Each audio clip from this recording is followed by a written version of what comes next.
Hello and welcome to Retirement Wealth Academy. I'm your host, Erin Kennedy. Thanks for being with us.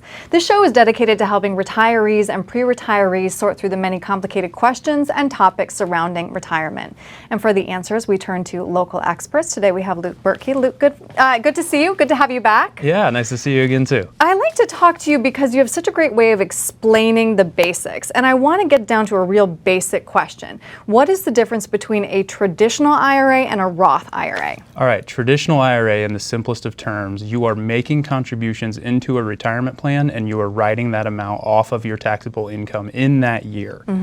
With a Roth IRA, you're paying the taxes on that money in that calendar year, then investing it into a retirement account. The Roth IRA then grows tax-free and you take your tax-free distributions in the future, whereas with the traditional IRA, you haven't paid taxes on that money yet. So when you take it out in the future, that's when you owe your income taxes.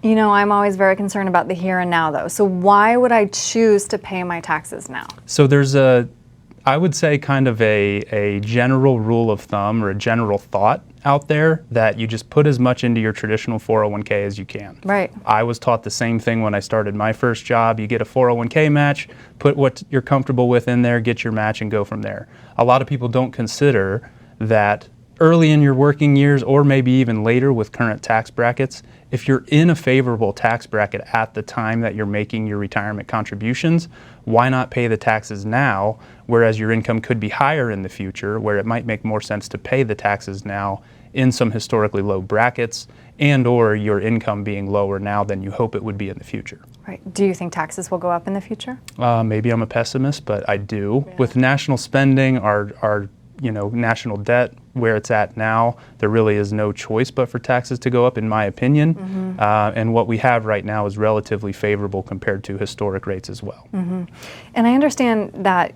tax diversification is important, but it's really hard because, as you mentioned, we've been taught to sock your money away in a 401k, and then when you hit retirement, it's like everything changes, and that's why that tax-free money can be really important. Yeah, because it can have an effect not only obviously on your income tax picture, but it can affect so many other things as well.